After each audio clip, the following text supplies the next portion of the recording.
Hello, everyone, and welcome to this week's episode of the Human Behavior Podcast. Today, we're talking about something that affects our perception and our cognitive performance even before we realize it's an issue. It's something we call O.B.E., which stands for overcome by emotion or overwhelmed by events. During the episode, we define in great detail what we mean by these terms and how they affect our ability to sense, make, and problem solve. But the reason we're talking about O.B.E. is because it comes on much faster than we think and is often the biggest contributing factor to poor decision making. When we use the term overwhelmed, people often assume that we're talking about a situation or event that is highly chaotic or complex, but in reality, it can come on when we are running a few minutes late for an important event. During the episode, we give several examples of what we mean by O.B.E. We talk about the physiological and psychological processes that contribute to becoming overwhelmed by events or overcome by emotion. Thank you so much for tuning in. We hope you enjoyed the episode. If you want more, you can check out our Patreon channel, where we have a lot more content as well as subscriber-only episodes of the show. If you enjoy the podcast, kindly ask that you leave us a review, and more importantly, please share it with a friend. Thank you for your time, and don't forget that training changes behavior.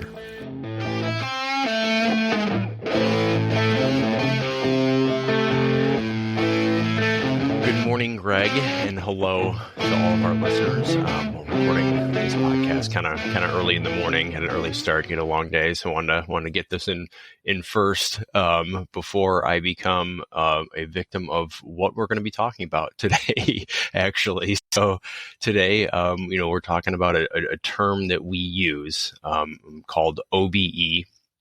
And, there's sort of two sides to the coin of O.B.E. One being it means overwhelmed by events, and the other meaning it overcome by emotion. And so I want to talk about this as it relates to kind of human behavior because, it sounds like, okay, I'm overcome or overwhelmed. This is a chaotic situation. And oftentimes it's not. You're at that level before we realize it. And this is another one of those sort of barriers to situational awareness in a sense, kind of like we talked about last week where we got into complacency in great detail. And we talked about how it's that's a barrier to having good sort of situational awareness or really just sense making in general, I guess. Right. So this week I want to discuss the O.B.E. and how it sort of clouds our judgment and our perception and causes poor decision making. And, there's kind of a lot I want to get into about defining what those terms mean, how those situations occur. We'll give some examples and what are some of the contributing factors. And there's obviously a lot that we're going to talk about with it, but, I don't want people to hear the term overcome or overwhelmed by events or emotion and think it has to be something crazy and chaotic. It can be something quite simple. So I think maybe to start off, Greg, throw to you and if you want to define those for us and then we can kind of jump in from there. Yeah. So if you understand the reason that there's two of them, then you'll be further ahead than most of the people that you're going to meet today. So the first one, the overwhelmed by events, that's a very simple one to understand. And we'll give a couple of extreme examples. Both Brian and I'll give you a personal example that you can hang on to. But I would tell you that, like last week, my flights were delayed. I took a 2.5-hour Uber drive. I had a 36-hour layover at an unfamiliar airport. All of those things contributed to me being a little bit overwhelmed by events. And when I say a little bit, that's my ego talking. I was completely overwhelmed, right? But it doesn't have to be that bad. It can be, hey, Dad, can you drive me to the library just before the kickoff? Or they drop the puck on the Wings game. It can be having that flat tire. And, this was an important business meeting that we were going to. And gosh, damn it, now I know I'm going to be late. And when I show up, my knee is going to be dirty and my hands are going to be filthy. So the overwhelmed by events is simply what happens is you have 100% of available attention. And anytime you start slipping outside of being able to attend to numerous things, you feel anxiety, which triggers emotions in the brain that say, danger, warning, Will Robinson, something's wrong. And once you get to that phase, which is much earlier than people think, then you're not functioning 100%. Your human performance drops. Now, if we look at the other side of the same coin, we see the overcome by emotions. Now, because Brian and I both have versions of PTS, Brian and I can be in a class talking about a topic and work each other into the level of being overcome by emotion. I remember having to stand up and talk at a funeral, and I had written a nice thing for my dear friend Bob Sunderland, and I had to pass it off to Nico. I couldn't get through the first sentence, but nothing would come out.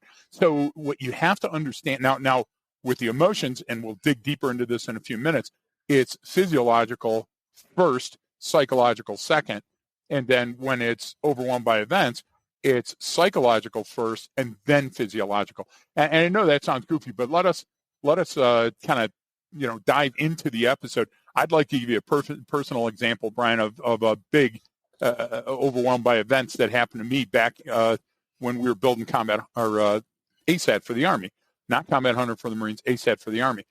So we were traveling around with General Robert Brown, 3-star Army general, great guy, incredible leader. And so Brown says, hey, take me to the range with these other 1 and 2 stars. I want to see your perspective. So we're walking around, marching around all day long on Lee Field, 1,000-meter range, big village, going in, meeting people, doing all that. And my phone is ringing off the hook, and it's our company back then. And it says, hey, you got to get to, the TBS, the leader school. They need a speaker to tell them what this program is. And that's a, 45-minute drive back to base, this, that, and the other. I go, yeah, I'm with General Brown. Yeah, I got it, but he's not paying the bills. Get your ass back. One of those things. So then on the way back, okay, there's one of those movements where they've got all the, they used to call them the trains, where all the vehicles are going by delivering stuff to a war zone. And so you've got the smaller trucks and then medium-sized trucks, then the bigger trucks, and security in front. And then there's these, orange-vested guys blocking the road. So I'm sure it's convoy ops training, right? Because it's not a Zompok, but it's blocking me and the clock is going. And then I pull up in the parking lot, and a guy meets me and he goes, hey, I just got hired by your company. I'm the new program manager. By the way, you didn't get a choice. It's me. This is how things are going to be. Brian, I could not think of what to say when I walked into that room that was ready for me going, hey, you're a little bit late. First slide came up and I had to sit down. I didn't know what to do. And what had happened is I had exceeded all of those file folders that I had ready, all the preparation that I had done, all the anticipation for the event had just been retarded by these external forces. And now I couldn't hit. It was like a rotor that was going by and it was wet. So it wasn't hitting the spark just right and nothing was there. And I must have looked and seemed like an idiot because then I walked out and the program manager go, hey, what's the deal? And I go, hey, I think I need to go to the emergency room because I'm not sure. I've never had this feeling before. It's so debilitating, Brian, that it scared me. You see what I mean? Now that's an extreme example. And I didn't add all the minutia of being dehydrated, having smoked 8 packs of menthols, in the rental car on the way there, stuff that I did, 15 years ago, 12 years ago. But listen to me. I felt it physically, physiologically, and psychologically, and I could not finish. And it's the first time ever in my career that I couldn't just get up in front of a group of people and start talking. Stay with us. We'll be right back. You know those books that made you fall asleep in high school English class? They can also help you grow leadership skills you can use right now. My name is Hassan Sorrells, and I am the host of the Leadership Lessons from the Great Books podcast. On this podcast, we read selections from great literature in the West and globally, and extract lessons from those books that can help your transformation to becoming a better leader today. Because reading and understanding great literature is better than reading and trying to understand yet another business book. Listen and subscribe to the Leadership Lessons from the Great Books podcast on all the major podcast players like this one, and tell all your colleagues in leadership. And thanks.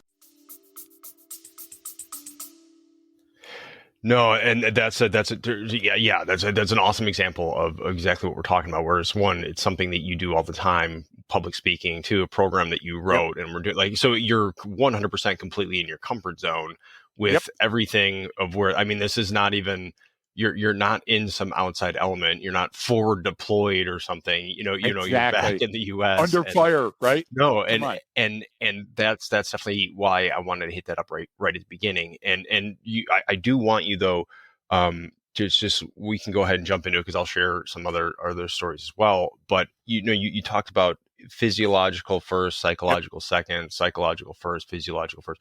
What do you mean by that? And kind of explain what you mean by that, because I think that's a powerful way to look at it, to understand the different mechanisms that come into play Yep. and how it affects you in those moments, and why we actually a great reason why we call it overwhelmed by events or overcome by emotion, right? Yep. That's why the two Yep. sides are there. So please explain that.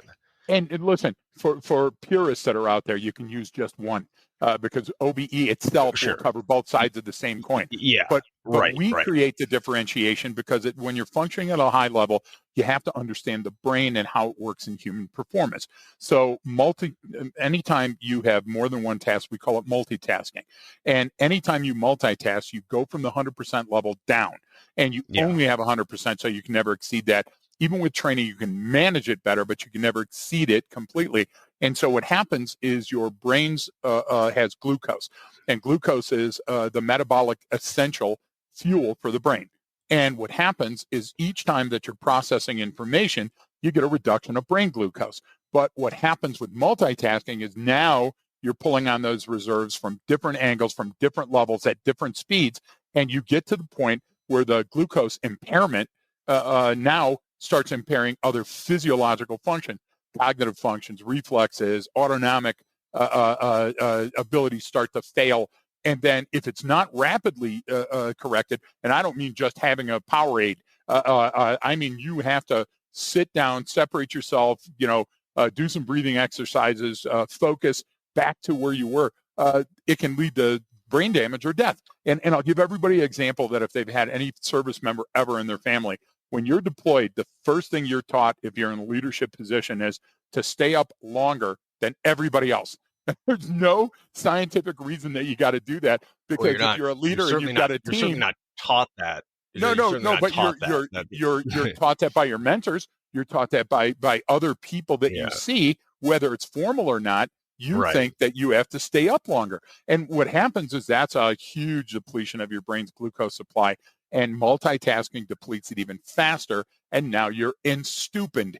Now, I made up that word just for the reason, can you define exactly. Stupid. You're surrounded by this fog of stupidity, and it's hard to get out. And Brian, sometimes it becomes so overwhelming that it leads to physiological death, or it is a downward spiral, Trent Reznor, to death-like feeling, and then you can't help yourself, and you could die. So the ultimate end of it is that your emotional toll and the events that are around you can lead to a debilitating low of essential metabolic fuel. And it hits the brain first, and then it goes to the extremities. And the further the extremities are, guess what? You get none. So now you're clod hopping around, feeling like a dinosaur, like a T-Rex. And that's a good way to look at it. And and again, you said it right off the bat. O.B.E is the same thing, and I look at it as just from different sort of mechanisms at play. So I can have all of a sudden something chaotic happens in front of me, and there's all this going on, and I got to rush to the scene or whatever. Okay, I'm already overwhelmed by the events, but before I get there, maybe I got a lot going on in my life and I'm tired and I haven't slept well, like you talked about. Then I've got all this other stress, and then I've got money issues, and I've got this. You start to become, you get that anxiety building. You can become overcome by emotion before you even get in. And so that's kind of what happened to me in a time when I was it was kind of in the early days when we were still starting Arcadia, and I was still working down, doing some of the tactical training stuff that I was doing. I'd fly up, and I was going to meet. They were long. It was working basically every day for like 5 straight weeks, and then a couple of weeks off, and then same thing, kind of going back and forth. So, and I was away from home, and was still engaged to my now wife at the time. But I was taking a break, and I'm going to go up to Michigan to one of my best friends. I mean, one of my buddies from the Marine Corps I went through sniper school with. He was getting married, and we were going to go up there and meet. I was going to meet my wife there when we got landed and go there, right? So, and I'm stressed already. We're doing stuff in the background trying to get Arcadia going. I've got, I was still like finishing up grad school, working full time and long ass hours in the Georgia heat. So it was tough, man. I was in it. And I remember I was flying up to Chicago. We were linking up there, and then we're going to drive from there to Michigan to my buddy's place, like in 2 hours from where we were meeting up at. And, things are looking good. I was a little rushed to the airport, but got there, realized I got a free upgrade to first class because I was flying on Delta all the time, right? So I'm like, oh, this is great. I'm going to chill. I'm going to have a beer. And then what had just come out on Delta too was there was a documentary on the 85 Chicago Bears, which is the 86 Super Bowl, but 85 season. And it was like, oh, cool. Like, this is awesome. I'm going to sit here for 2 hours and nostalgia about the Bears and have a beer, and it's going to be great. Well, so I don't even have anyone sitting next to me. It's like the plane's loading. Then it's like kind of getting a little bit late. And then all of a sudden this woman comes on, and based on her behavior and things I've seen before, she looked like she was intoxicated in some type, whether that was alcohol, drugs, a combination of both. There was a little something going on. And then sure enough, she sits right next to me. And I'm like, okay. And she's doing the awkward, like saying hi to everyone, trying to kind of like co-opt people as she goes, like telling the flight attendant, like, oh, I really love those earrings. And like, oh, yeah, hey, it's not that bad. I'm like, I'm really not an animal. Right. Yes, I know what this behavior is. Like, I've seen this before. And so she sits down and she starts to try to talk to me. And I'm kind of trying to be polite because I don't feel like talking to her. And, I'm just watching this thing. And then she gets like a glass of champagne and she's still talking to me, spills the entire glass on me, like knocks it off the little armrest thing. And just like the whole entire thing went into my lap.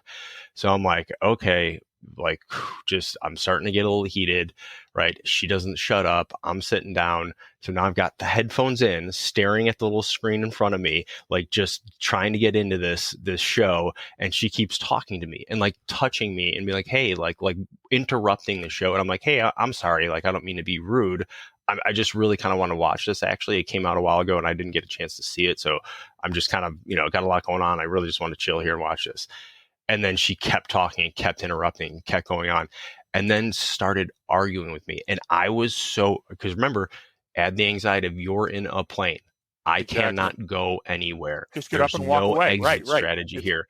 And like, I could feel it building. And like, I'm looking at her just wanting to grab her head and like jam it through the airplane window and out and like let her get sucked out. Like, that was what was going on in my head.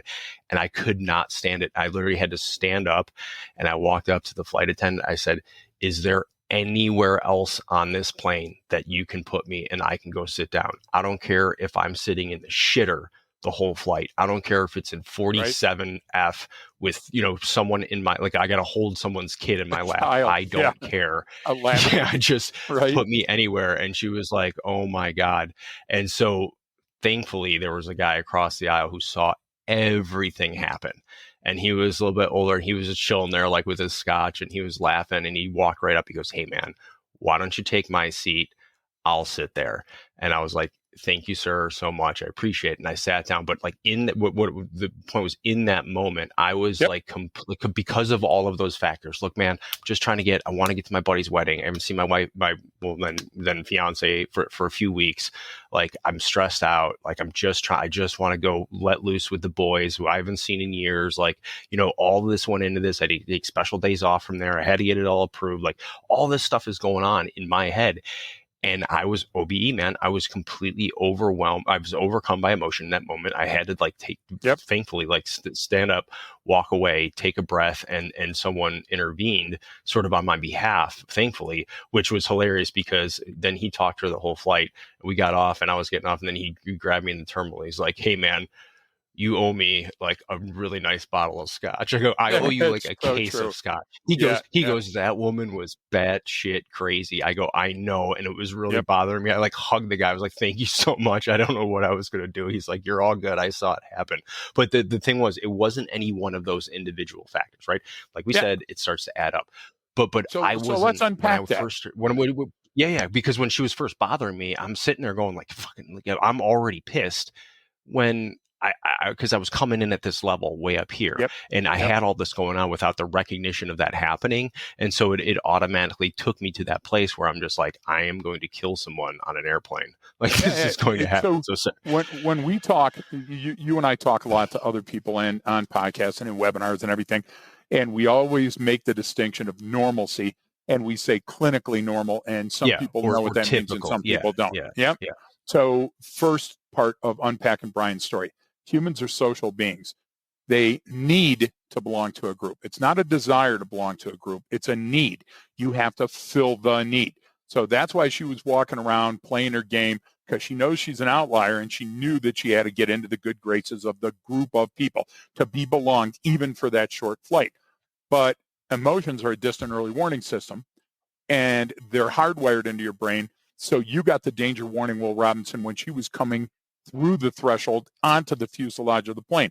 You smelled, saw, felt something about her that was different from the baseline that you anticipated to have in first class on Delta, because you had done thousands of flights at that time. So now, if you have those two things alone, you have turbidity, you have turmoil. Now, we understand that fear can trigger this fight or flight response, right? And now you've got the binary, stay and face the danger or flee to safety. But you're in a situation that you can't flee. You cannot leave that physical structure. So now the cost-benefit analysis starts tipping towards her.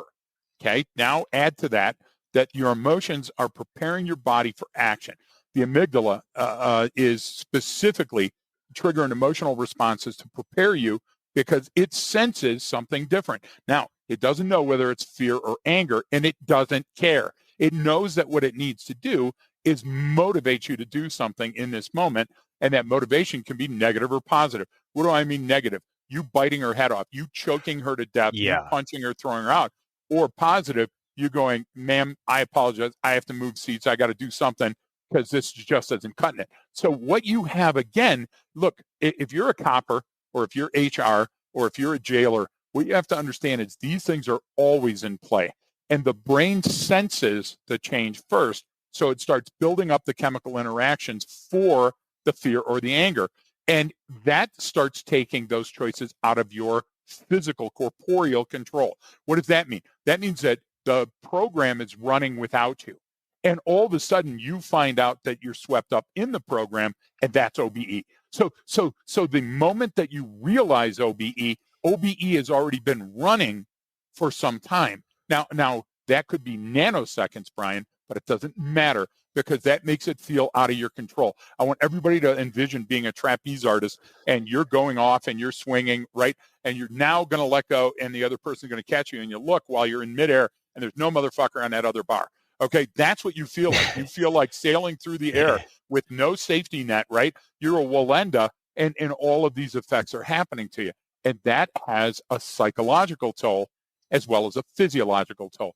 You feel it inside, and it manifests as an emotion. So these things, look, you know why we had to name them? Because nobody else had. And everybody had a description of them, the doctors and the scientists and everything else. So the O.B.E. just sounded right. It just felt right. And then somebody says, yeah, well, is there a difference between emotions and events? And it's, yeah, clearly there are. So we can make those two distinctions, but you don't need to. You see what I mean? But only a scientist. And well, we explained this in a couple different ways, right? Like you said, sometimes psychological leads to physiological, sometimes physiological leads to psychological, but either way, and that's why we break down is sometimes it's the events, the environment, sometimes it's your emotions, and then when those two things combine, like in my situation on the plane, I had all that, and I like the way you said it's like a program that's running without you, so that's on, and then there's hopefully there's a recognition. Like in my part, I was like, okay, I need to change the situation, and some people don't have the skills to do that. This is why you see people freak out over little things. It's never really about that little thing, right? There's always something else going on. It's even with the kids, even with the insurgent, she gets pissed because I was like, well, you got to get up, you got to get that done now. And she just all of a sudden freaks out of nowhere. And that's when me and my wife look at each other and like, okay, why don't you go take a breath? And I'm like, this react, because it's great in kids too, because it's so obvious where you have this wild overreaction to something and you're like, that doesn't fit. So clearly there's something else that she was thinking about and going on in her world that we had no idea that she was thinking, because we're like, why are you acting this way? My mom, my old school mom, and I mean old school, old country mom, would always say, kids and crazy people always tell the truth. And I would have to pick at that to see what she was talking about. But she meant they had the most pure form of emotions. They didn't filter the emotions for us. And Brian, your brain is set up, and we know this, but I'm talking to the crowd and the audience that we hopefully have those 3 people sitting up this morning. The idea is that your brain gives you a series of chances, and it reintroduces file folders to get you to catch on. Now, it will do the survival mechanism without you if it has to, but it would love to go along with you. So I'll give you an example of that. Animals growling or animals showing their teeth, snake rattling, okay? The animals' emotions are giving us that final warning before they strike. Now, there were other things that we should have noticed before that in the environment, but we missed them. So humans do the same thing. Humans engage in nonverbals, and I'm so sick and tired of reading these gosh damn people come back and forth with all the neural this and that and everything else. Look, the facial expressions were set up to display your personal emotion at that moment in time. And whether you're lying, a fake smile, the giggle, all that other stuff, they indicate intent in a social situation. Your intent is to comply. Your intent is that I'm getting angry and I'm not going to comply. Facial expressions are so important in every social interaction. And then what did we try to turn that into? Kinesics. This means this. No, what you do is you watch for the confluence of all of them. And whether you're on a traffic stop or whether you're talking to a kid in school or whether you're about to let somebody go, the face determines the likelihood of the action via emotion. Okay, I'm looking around. I'm not making eye contact. I'm scratching my face. Hey, I'm thinking of not being here. Okay, those type of reactions, right? I'm, baring my teeth. I'm leaning forward to you and I'm pointing and indicating you. That's indicating that I'm at a threshold and I may lash out. So we have all of these nonverbals on board to help lubricate social interactions that are uncomfortable. And I really liked how you brought it up right there is those sort of early, well, those are the last warning signals, right? That's the shoulders coming up, the balling of the fist, the bulging neck vein. And the thing is, you brought up where everyone goes, see, these are, the indicators, the pre-attack indicators. It's like, okay, I get that, but there's this entire world beforehand, and that's why we use that term O.B.E, because that's the time and distance part. So the reason and why we're talking about O.B.E when it comes to human behavior, it's the recognition of it. Is am I O.B.E and adding the situation? Is this person O.B.E? Because if I can identify that sooner, I don't have to wait until they take a step back on that foot and bring their shoulders up, because that's when the punch is coming. It's too late at that point. Exactly. And it's those are so obvious. So these are the less obvious things when you're outrunning your headlights, when you're driving too fast in the rain, when it's the snow blindness, right? When the snow is coming down hard where you're at and it's storming real bad, like you cannot process that much information. It's too much. You have to physically slow down. So if I think about it in the vehicle, especially if I don't have the right type of tires and I don't have good driver training or whatever, and I'm driving in the rain, like you are outrunning your headlights traveling that quickly. And so you have to slow time down. So it's taking your foot off that gas pedal. And so that those events in the environment combined with the different emotional state that's the powder keg, and you can recognize all of those elements laying out there on the ground before someone walks up with a lit match and you're going, oh, I see what it is. You know what I'm saying? With a little thumbs up just popped up. I don't know. There's little emoji things on here when you do hand and arm signals. I don't know really? So yay! Just look at thumbs up. I got one. It did come up. It did come up. So listen, let's change lenses, but stay focused. So pareidolia. Now, we've talked about that in other episodes very briefly, but, it's what causes people to see faces in inanimate objects. So if somebody asks me, well, you talk about cognitively close enough. Yeah, pareidolia is cognitively close enough. What does it mean? It means you're going through an environment and all of a sudden a cauliflower hits your periph because some waiter's walking by with it, and you look at it and you see the baby Jesus in the cauliflower. What it is your file folders are constantly moving, trying to anticipate the situation you're about to get into. Now, while most of that is sedentary, we eat and sleep a lot more than we think, right? What happens is when I see a trigger in my environment, that trigger sends a message to my brain and going, hey, be aware that might be your neighbor from across the street. And because we need to be part of this social fabric, I have to grin and go, hi, Jim. Hi, Mary. Okay. So pareidolia is a defense mechanism like the rattle on a snake is a defense mechanism, not saying, hey, I'm going to attack you for no reason. It's saying, hey, you're in my AO, stay outside. So pareidolia becomes that emotional distant early warning system to make sure that you don't miss those connections that are essential in your world. Now, because the female that came on the plane wasn't essential to your world, you weren't planning on breeding with her, you weren't planning on killing her and eating her, you didn't need somebody to fill in that long flight with conversation. What happened is you socially excluded her.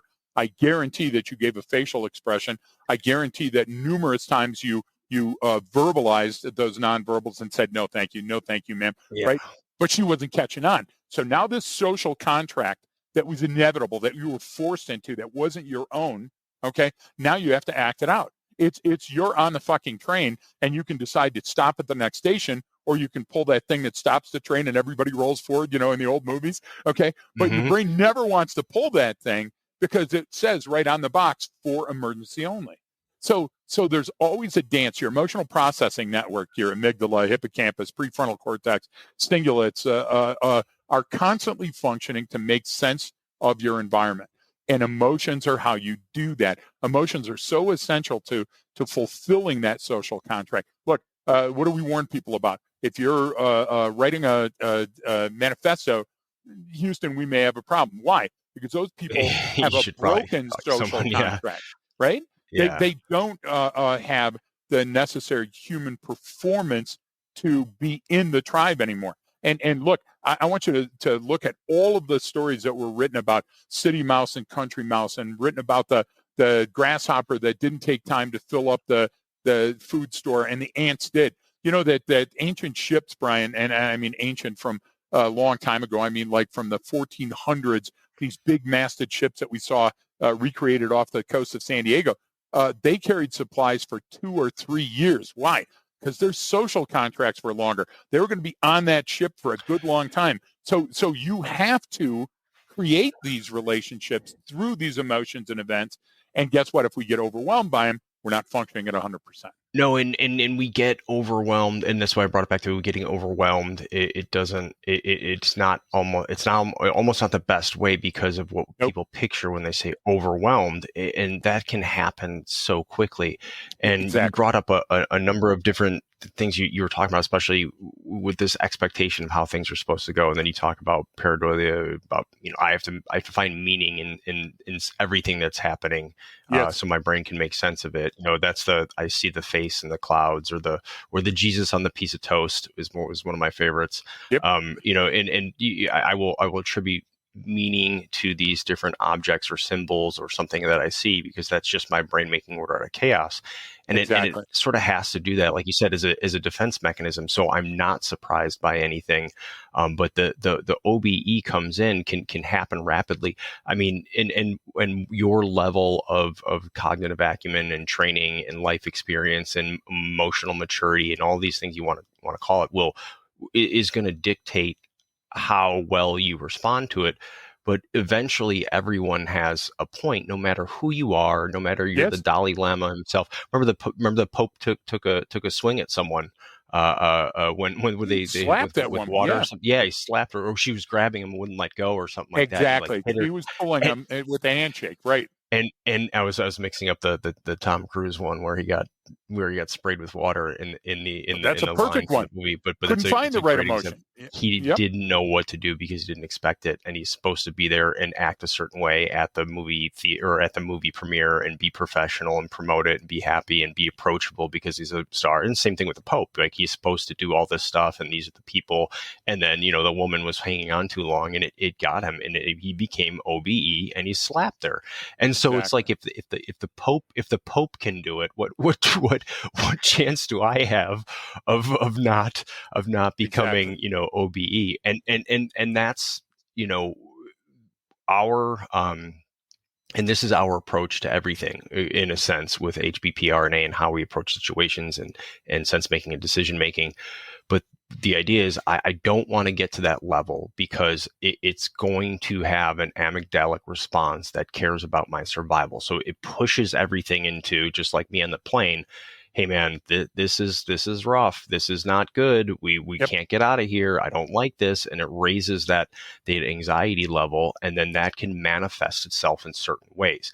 But no matter how well trained you are, no matter how, emotionally mature, and no matter how long, Greg, you've been reading your Stoicism books that you love reading, like it doesn't matter, because you're still going to get that physiological and psychological reaction to that situation, which limits your cognitive performance. It limits your ability to make better decisions. It limits your ability to sense, make, and problem solve. And so what everyone wants is okay, well, what do I do? Okay, and that's great. Like, you can do the breathing and focusing, but like, my big thing is, it's one thing at a time. It's one step at a time. When I get to that level, I have to stop and say, hold on here, and go to use the Brian Willis term. What's important now? Right. What can I look at or affect change in right now? And the great one is, you can always start with yourself, in a sense, right? Course. You can always go, I can maybe I can't de-escalate you, Greg Williams, but I can de-escalate Brian, and that alone is a way to sort of regain control. And when you have a little bit more of a control, because that was back to me on the plane, like, I'm completely out. I have no control of the situation. Literally, I cannot change where we're headed. I'm in this aluminum tube of emotion. You know what I mean? Like, hurtling through the air at 600 miles an hour, and it's just building and building and building. Yeah. But you get what I'm saying? I do. So I would say this, though. I would say that use the gift of time and distance the way it was designed. Say to yourself, I anticipate that this situation that I'm going to do in 45 minutes has all the earmarks of being an O.B.E situation. Therefore, I'm going to conduct predictive analytics, predictive analysis, and know going in what those triggers might be. Now what you've done is you've changed to being in stride, where it's occurring as you're walking down the street or riding a bike, or, knock on the door. Now what you're saying is, if the knock on the door comes, I'm ready for it. And I want you to see yourself first naked. And I know how hard that is for some people, but envision me naked if that hurts. And what happens is, your naked self is your terrifying brain. And then the emotions are the clothes that you wear all during the day. And those emotions are playing a vital role in creating connections and building attachments. So that's why you go along to get along. You've heard that term before. And they motivate us to act in certain instances. And what I mean by that is, your emotions are helping coordinating your interpersonal relationships as a guide, because what they're doing is they're measuring our expected level of safety in a certain situation. How will I get out of this? How will I be treated? Will the food be good? Am I going to like this vacation? Those things are happening to the left of bang. So why the fuck wouldn't you want to use the gift of time and distance and plan there? You have to be in the moment to measure what those emotions will be like. And I'll give you one that we haven't covered yet: grief. So grief is essential. It's hardwired. So go back to naked, Remo. Okay. You haven't put the clothes on yet to go to the funeral. Why are funerals important to humans? Because the grieving process shows that other people care about me. That just because my primary caregiver or my dear friend has died, I still have a support system. That's essential to community building, Brian. So the sociological implications of grief are such that you're hardwired to accept that it's going to be sad for a while, and then it's going to get better. And look who's around me. These are the folks that are going to help me get there. If not, then everything would be it'll never work. We're all going to die. You see what I'm trying to say? And we'd never come out of the cave. Plato would be pushed to the side, and the fire would run out because we'd run out of fuel. We can't do that. So the vital role in those connections is so essential, and the motivation to act is going to be there. So you might as well get left of it as far as you can and anticipate. So what type of situation would there be? A busy parking lot. Okay. Anticipation. Hey, anxiety is going to be high. I know that I might get O.B.E, so let's calm down. Road rage. I'm on a busy road. People, there's a construction site. People are cutting in without turning. So if you can learn to anticipate those and predict that they're the situations that are going to be the most turbidity or turmoil, then you can ease your way through those situations with training and with repetition and with rehearsal. But the people don't do that, do they? People are like, oh, here comes we're going to have the donkey for the gosh damn birthday party, and we're going to have the piñata and all this other shit, and then it rains, and their whole life is on edge from that moment forward. Right? You got to have plans. You have to plan ahead to allow your emotions to rule those things that they do, and you rule the things that you do. And the anticipation part is huge. We'll do that for simple things. Sometimes it's like, okay, it's raining today. Mm-hmm. Crap, I got to leave 10 minutes early because I know traffic is going to be bad. Okay, that seems simple, and we've done that before. Or, hey, it might rain today, I better bring an umbrella or bring a jacket. Yep. I mean, those are basic level things that we don't often apply to situations where we should, and we don't often think about how it's going to affect us. And it just reminded me of one actually when I was in the Marine Corps, and when one of the deployments I did is a MU, and you're on ship, and you go around stop at different places to do training stuff. But we were going to go into the Philippines, and this village just had this huge mudslide, killed a ton of people, and it was just it was a national disaster basically. And we were going to go send us in to help out and clean up and bring in supplies and water and food and all this stuff, right? And so there's sort of protocols and procedures for that stuff when you're on that type of deployment. People are packing, getting their stuff ready, and who's going, who's not. Like, I didn't actually end up getting to go onto that one. It was just they only used so many people, but the idea was everyone's going through their normal procedural planning stuff, and then thankfully one of the leadership pulled everyone in and is like, hey, I just want to frame this for everyone, and I want you to think about what we're going to do. These people just lost members of their family. This is a national thing, and this is a poor area. So it's not what anyone even in the US is used to seeing is like, okay, these like mud hut villages basically with straw huts. And, you're going in here. Here's what just happened. I mean, everyone knew that, and everyone had seen stuff like that before. Like, everyone was already combat vets and everything for the most part. But it took everyone took one person to say, stop, let's think about what we're doing. Yep. These people have suffered a terrible loss. They're going to be happy that you're there helping, but don't forget that this is what's going on. And you think about it like, well, that's implicit. You guys knew that. It's like, no, we didn't. We were young, and we were thinking about what our mission and what we had to do.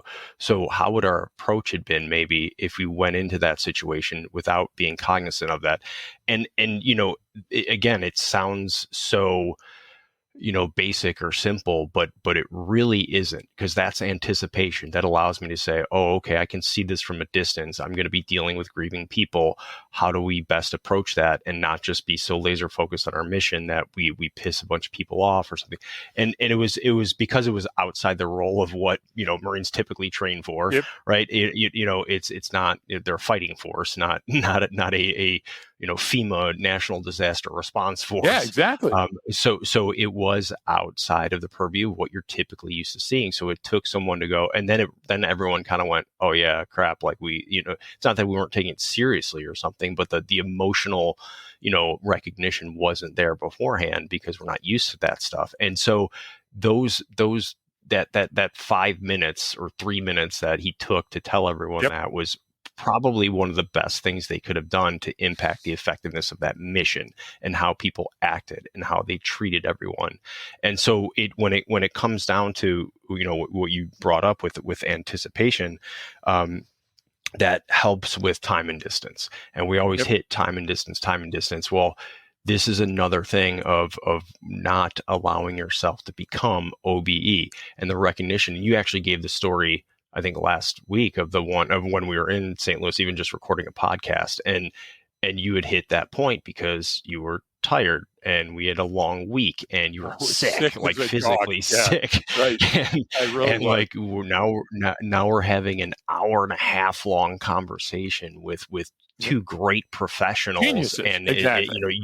You're trying to perform in a sense in this really tough situation, even though there's other people, and you become overwhelmed and you say things you don't always mean, or you say things and they come across wrong and people take it the wrong way, or whatever can happen. But it's those those little things are how the situation can spiral out of control.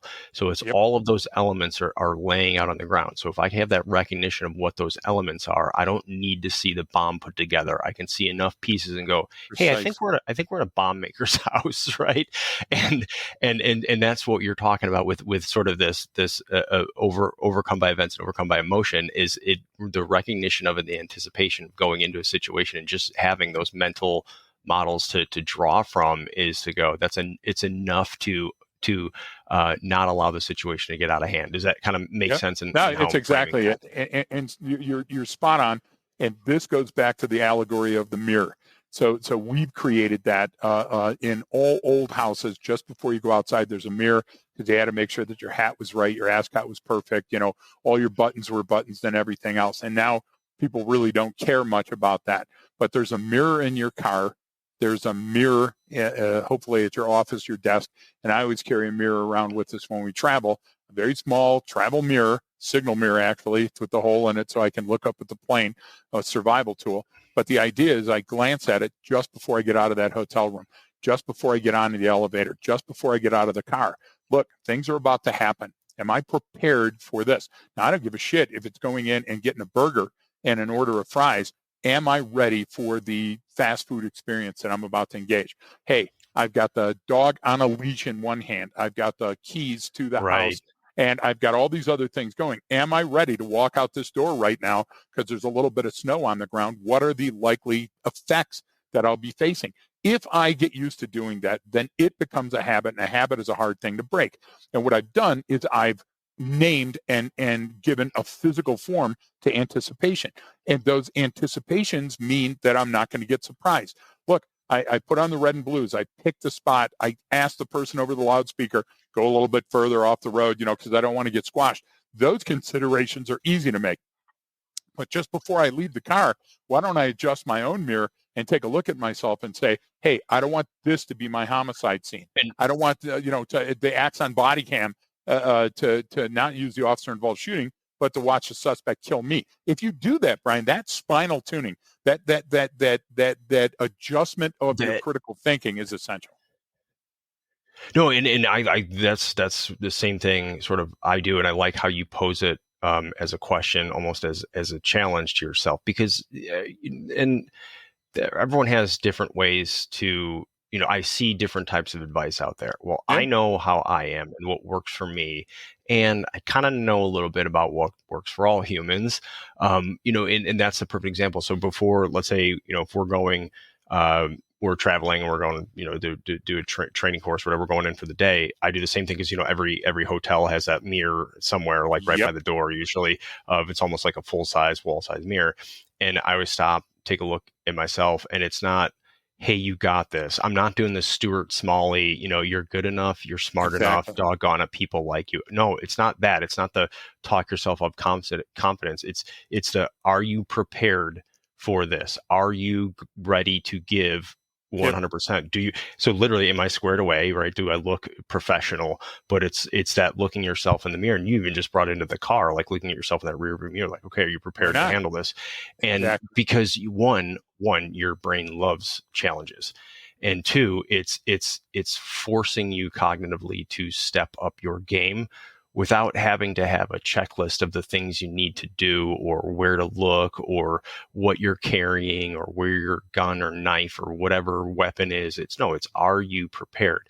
And those little examples of psychological priming is kind of what you're doing, because you likely know what you need to do. You likely have the ability to handle that. So it's just, are you prepared?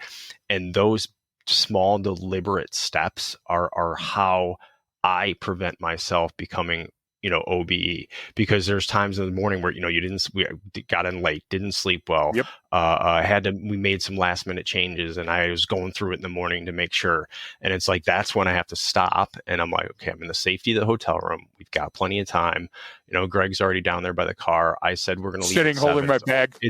It's only 6:45 and I'm already walking down to the car. Right. So it's like, take that breath and stop and go, okay, let's not focus on any of that stuff that happened yesterday. It's what can I do to kind of give my best, today for those folks that are going to be in class. Yeah. And I, that time and time again, I really I put it back on me, not, are you prepared to handle this chaotic situation or this, that, or the other thing? It's like, no, are you at your best? Are you operating at your best right now? And that's when sometimes you come in and I'm like, Greg, like I slept like shit last night. Like I was up, I was this, or I was sick. And then you'll be like, oh, all right, cool, man. I got it. Don't worry. Like, I got it this morning. Now, it didn't change our roles or how much work we were doing or whatever, but I know that you're like, oh, I'm good, man. I'm ready to get this. So I cognitively, what does that do? That prevents me from going, oh man, I'm going to screw up today, or that anxiety is not going to creep in. And we do the same thing where I'm like, you're calling sick, and I'm like, hey, we got to stop at Walmart to get this medication. I might have to go here. I'm like, cool, I got it. Don't worry, I'll take this stuff. And you're like, you're still going to go so put out. Wonderful for me. Yep. But it takes away some of that turbidity, right? It makes it a little bit clearer.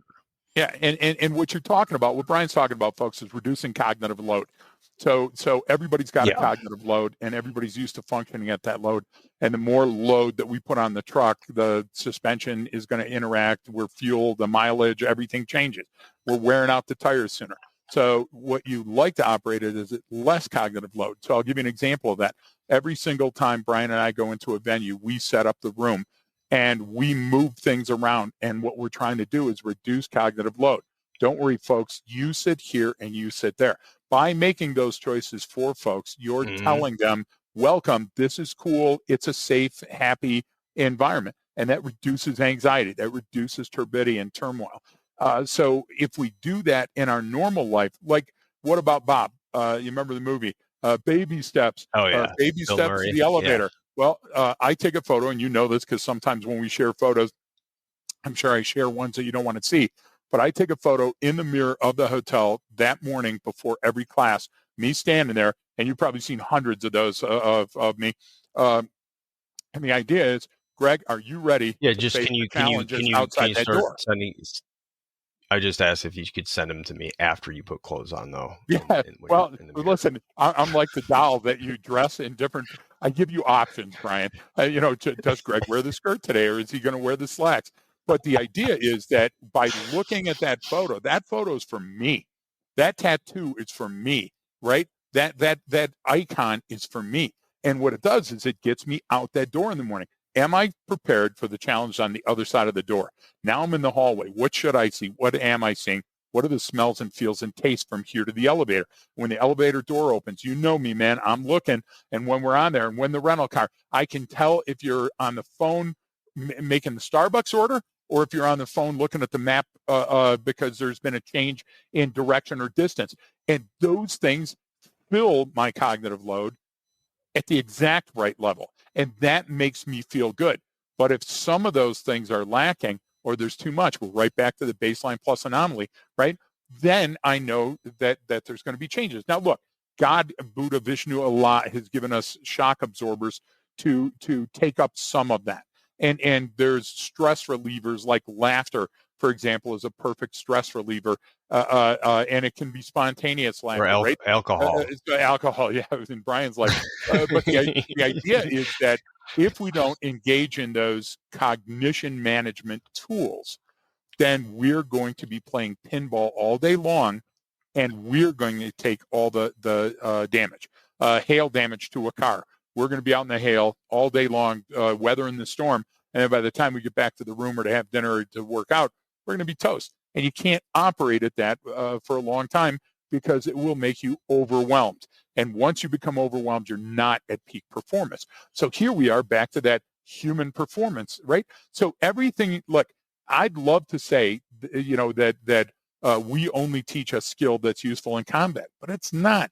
It's the same skill that I would use the first time I met somebody or talking to a neighbor's kid that just busted a window, accidentally playing football or baseball or something, right? These are life skills. And the life cycle is such that because we understand the emotional register and we understand the weight of upcoming events, we can manage them. People that manage things. Have you ever seen a person that was traveling alone completely asleep at an airport? What happened there?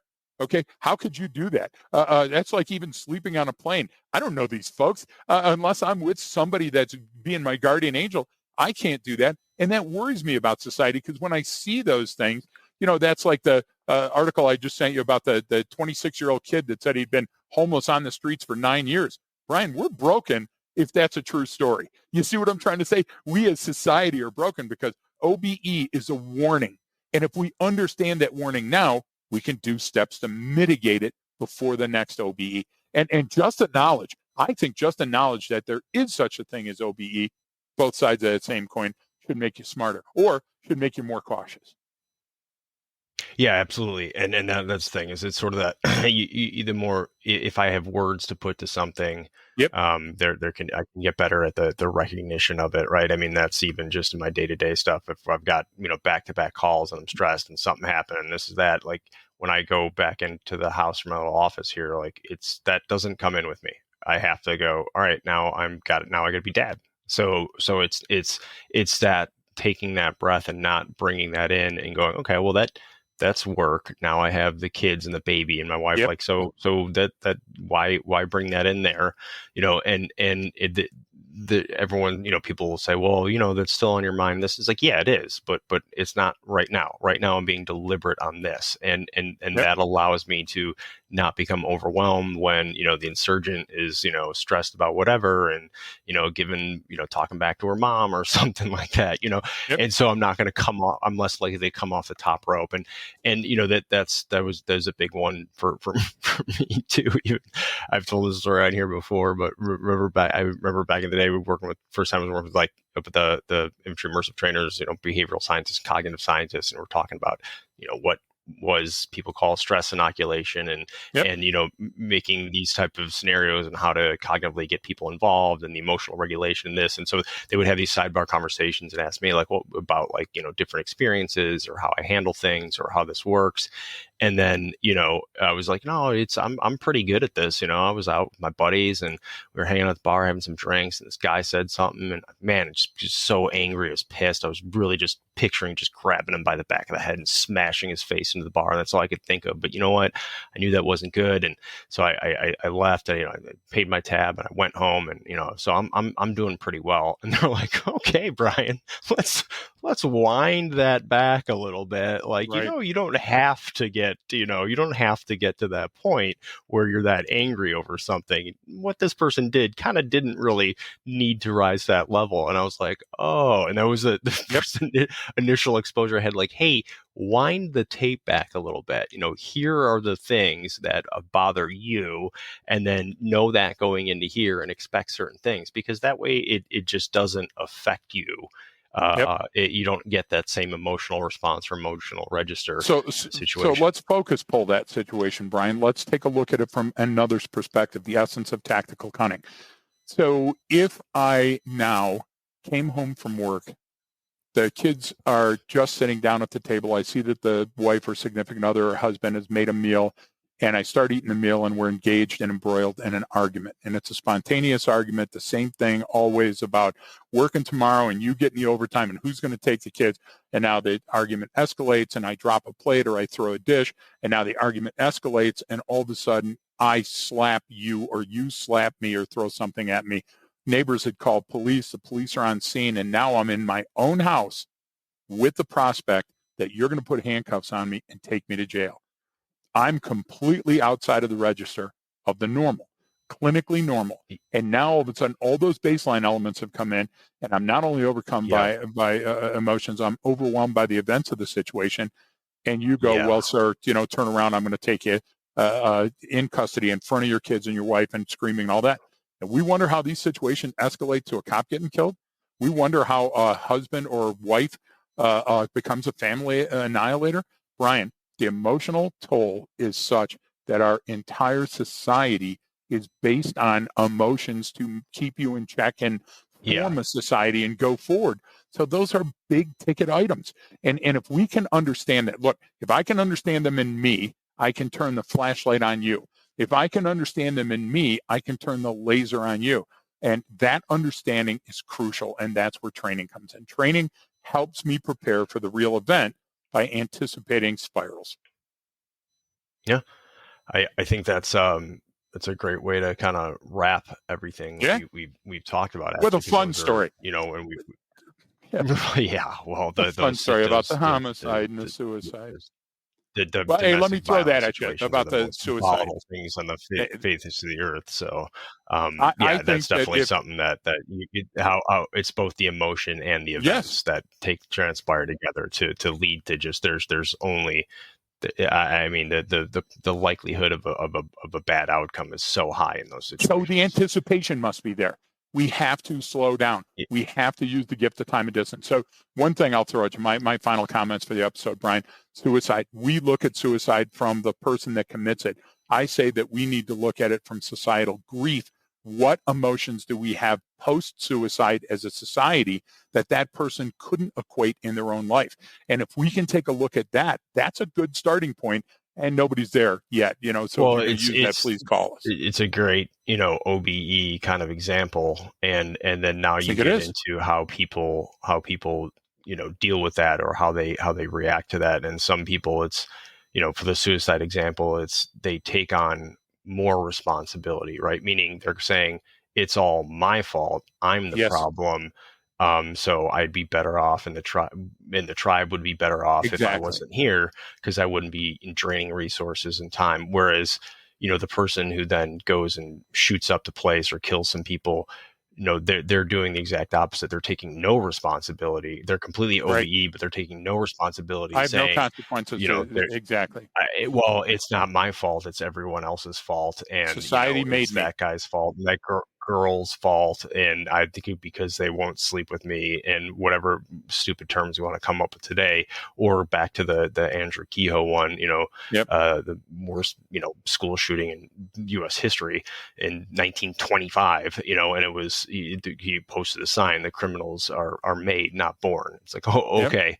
So then that's you saying I take no responsibility for my situation in life. It's everyone else's fault that caused me to be here. So those two are great to sort of juxtapose, because they're the same thing. It's O.B.E, one person taking way too much responsibility and the other taking none. And so it's a good way to kind of compare those two.